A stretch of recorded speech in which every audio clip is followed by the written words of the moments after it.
Picture the scene. A millennial's phone lights up. Not a text, not a notification, an actual call from a number they don't recognize. Watch what happens. They will stare at it, motionless, as though if they stay very still, it might not see them. They will let it ring out, wait 30 seconds, and then Google the number to assess the threat level before deciding whether to engage. And if it turns out to be someone they actually know, someone who called without texting first to ask if it's okay to call, they will feel a specific and disproportionate sense of violation. You just called without warning, like it's 1987. Millennials carry a device called a phone in their pocket at all times. They sleep next to it, eat with it, take it into the bathroom. It is never more than arm's reach away, and they will do almost anything to avoid using it as one. This is not a quirk.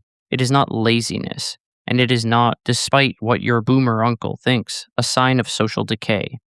It is the entirely predictable result of how communication itself changed during the exact years millennials were learning how to use it. The easy answer is that millennials are anxious and avoidant, and phone calls require real time social performance with no safety net. So naturally, they avoid them. And look, that's not wrong. There's absolutely a subset of millennials for whom an unexpected phone call produces something genuinely close to a stress response: elevated heart rate, a sudden need to rehearse what they're going to say before picking up, a quiet internal monologue that runs something like, "What do they want? Why didn't they text? Is something wrong? Am I in trouble?" That's real, and it's worth acknowledging. But it's also worth noting that not every millennial who prefers texting is doing so from a place of anxiety. Some of them just find it more efficient. Some of them are in an open office and can't take a call. Some of them have simply lived through 15 years of text first communication and made a reasonable adaptation. The avoidance and the preference are two different things, and collapsing them into the same pathology misses most of the actual story.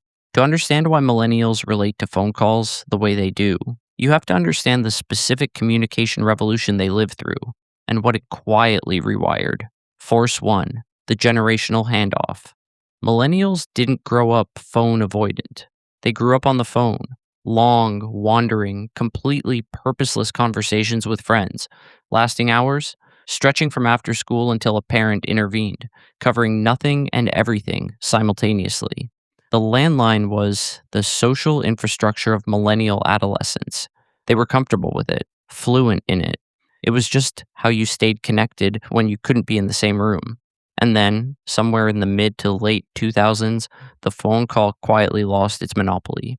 Text messaging got cheaper, then free. AIM gave way to early texting gave way to iMessage, and the default mode of communication shifted, almost without anyone deciding it should, from synchronous to asynchronous, from calls to texts, from real time to your time. And once that shift happened, going back felt strange, not impossible, just unnecessary, like being asked to send a fax. Force 2, the text culture shift. Here is what writing gives you that a phone call doesn't: time. When you send a text, you have as long as you need to figure out what you actually want to say. You can draft, reconsider, delete, reframe, and send only when the message is exactly what you meant. The response exists as a record, something you can reread, reference, return to. It is, in a very real sense, a more considered form of communication than a call. A phone call gives you none of that. It is live, unedited, unscripted, and the gap between what you mean and what comes out is entirely visible in real time. For a generation that grew up performing itself carefully online, that gap is uncomfortable in a way that is hard to fully articulate. It's not that they have nothing to say, it's that they prefer to say it correctly. Force 3, the performance angle. Millennials came of age constructing their identities in public, on platforms that rewarded curation, where the edited version of yourself was always available and always preferable to the unfiltered one. A phone call strips all of that away. There is no edit button, no time to think, no ability to read the other person's face and adjust in real time, just your voice, unmediated, arriving in someone else's ear, with every hesitation and filler word and slightly wrong phrasing fully audible. For a generation trained to present carefully, that level of exposure is genuinely uncomfortable. even in low stakes conversations, which is not weakness.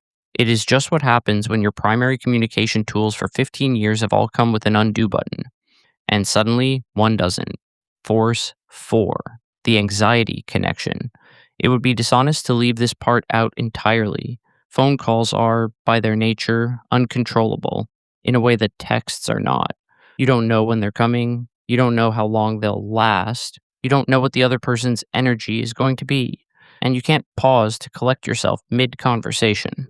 For a generation already running a low level anxiety program in the background at most times, that degree of unpredictability is a genuine friction point, not paralyzing, but present. And the phone call that arrives without warning is a particular kind of intrusion, not because the call itself is threatening, but because it requires an immediate context switch from whatever the millennial was managing to whatever the caller needs, with no buffer and no preparation.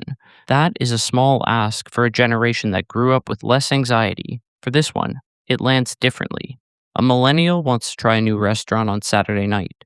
If the restaurant has online reservations, they will have a table booked within 4 minutes. If the restaurant only takes reservations by phone, they will eat somewhere else. Not because they can't make the call, because why would they, when there are 17 other restaurants with a working open table page? Meanwhile, the same person will send 47 texts in a single afternoon without breaking a sweat, draft a detailed and emotionally precise message to someone they're in conflict with that takes 30 minutes to write and lands exactly right, and manage entire professional relationships through the written word with a fluency and nuance that no phone call could match. The issue is not communication. The issue is the format. Here is what the phone call debate is actually about, underneath the surface. Two fundamentally different philosophies of what communication is for. For the generation that built phone culture, a call is a connection. It is presence, warmth, the sound of someone's voice as a form of care. To call is to say, you are worth my real time attention, right now, unscheduled and unedited. For millennials, communication is increasingly about clarity and consideration. A well crafted text that says exactly what you mean, at a time that works for both parties, with a record you can both return to, is not a lesser form of connection. It is a different one. Neither philosophy is wrong. They're just optimizing for different things, and the friction between them is less about technology and more about two generations having genuinely different ideas about what it means to reach out. Though, in the spirit of honesty, it is also worth saying that there are things a phone call does that a text genuinely cannot. Tone, warmth, the specific reassurance of hearing someone's voice when something is actually wrong. A millennial who has never called a grieving friend because it felt too uncomfortable and sent a text instead probably knows somewhere that the text wasn't quite enough. The preference is legitimate. The complete avoidance, occasionally, is not. So the next time a millennial watches a phone ring and does absolutely nothing about it, understand that it is not rudeness, and it is not fragility, and it is not some generational failure of basic social function. It is a communication preference, shaped by 15 years of tools that rewarded consideration over spontaneity, curation over exposure, asynchronous over immediate. Whether that preference is always the right one is genuinely an open question. There are probably calls that should have been made, conversations that would have gone better out loud, moments where the text arrived and the voice would have meant more. Millennials know this, even when they're not acting on it. They are not afraid of connection. They are just particular about the conditions under which it happens.